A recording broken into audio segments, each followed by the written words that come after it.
আসসালামু আলাইকুম। সম্মানিত চাকরি প্রত্যাশী ভাই বোনেরা, আপনাদেরকে জানাই আন্তরিক শুভেচ্ছা ও সালাম। আজকে আমরা এসেছি সফলতার মঞ্চে। আমরা সফলতার গল্প নিয়ে, আপনারা জানিয়ে দিয়েছিল এবং তাদের জয়েনিং অলরেডি হয়ে গেছে। তারা জয়েন করে আমাদের মাঝে এসেছেন তাদের সফলতার গল্প বলতে। করঞ্চল দিনাজপুরে প্রত্যয় সার্টিফিকেট কম্পিউটার ট্রেনিং সেন্টার থেকে 6 জনের চাকরি হয়েছে। তার মধ্যে আজকে 3 জন এখানে এসেছেন, বাকি 3 জন আগামী সপ্তাহে আসবেন ইনশাল্লাহ। আপনাদেরকে এই গল্পগুলো শোনানোর একটাই আমাদের উদ্দেশ্য, সেটা হলো যে আপনাদেরকে যে চাকরির জগতে আপনাদের যে স্পৃহাটাকে জাগিয়ে রাখা এবং স্পিডে রাখা, যেন আপনারা দ্রুততম সময়ের মধ্যে নিজেকে চাকরির পড়াশোনার মধ্যে নিয়োজিত রাখতে পারেন।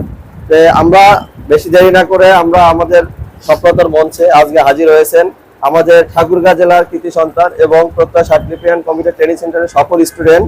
তিনি করঞ্চল দিনাজপুরে কম্পিউটার অপারেটরে প্রথম স্থান অধিকার করেছেন। 23 জনের মধ্যে প্রথম স্থান অধিকার করেছেন প্রত্যয় থেকে। সেখানে 3টা জেলা থেকে অসংখ্য স্টুডেন্ট পরীক্ষা দিয়েছিল, তার মধ্যে আমাদের প্রত্যয় স্টুডেন্ট ফার্স্ট। আমরা তার কাছ থেকে তার সফলতার গল্প শুনবো এবং তার এটা তৃতীয় চাকরি। প্রথম চাকরি নির্বাচন কমিশনে, দ্বিতীয় চাকরি করঞ্চল, তৃতীয় চাকরি স্বাস্থ্য মন্ত্রণালয়। তার তৃতীয় চাকরি, 3টা চাকরির গল্প আমরা একেবারে শুনবো। অমর, আসসালামু আলাইকুম।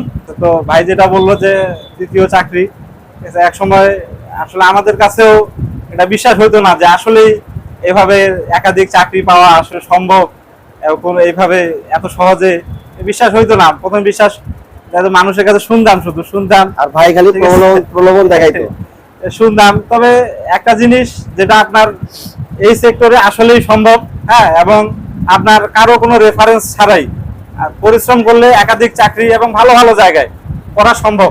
এটা অবিশ্বাসের কিছু নাই, সন্দেহেরও কিছু নাই। কিন্তু এটা আপনার প্রথমত আপনাকে সিদ্ধান্ত নিতে হবে যে আপনি কোন ধরনের চাকরি পেতে চান। ঠিক আছে, অনেকের স্বপ্ন থাকে বিসিএস, অনেকের স্বপ্ন থাকে ব্যাংকে, অনেকে থাকে পুলিশের এসআই সার্জেন্ট হবে, অনেকেই থাকে প্রাইমারি নিবন্ধনে যাবে। ঠিক আছে, আবার অনেকের আমাদের মতো যাদের আমাদের স্বপ্ন থাকে যে আমরা হয়তো অত প্রতিযোগিতার মধ্যে টিকতে পারবো কিনা। ঠিক আছে, আবার দেখা যায় কতদিন সময় লাগবে, দ্রুত সময়ের মধ্যে একটু চাকরির প্রয়োজন। অনেক আর কি চাপে থাকার কারণে মনে হয় যে আসলে দ্রুত সময় আমাদের একটা ভালো চাকরির প্রয়োজন, মানসম্মত একটা চাকরির প্রয়োজন, যেটাতে প্রমোশন সিস্টেম ভালো, ভবিষ্যতে একটা ভালো জায়গায় যাওয়ার সুযোগ আছে।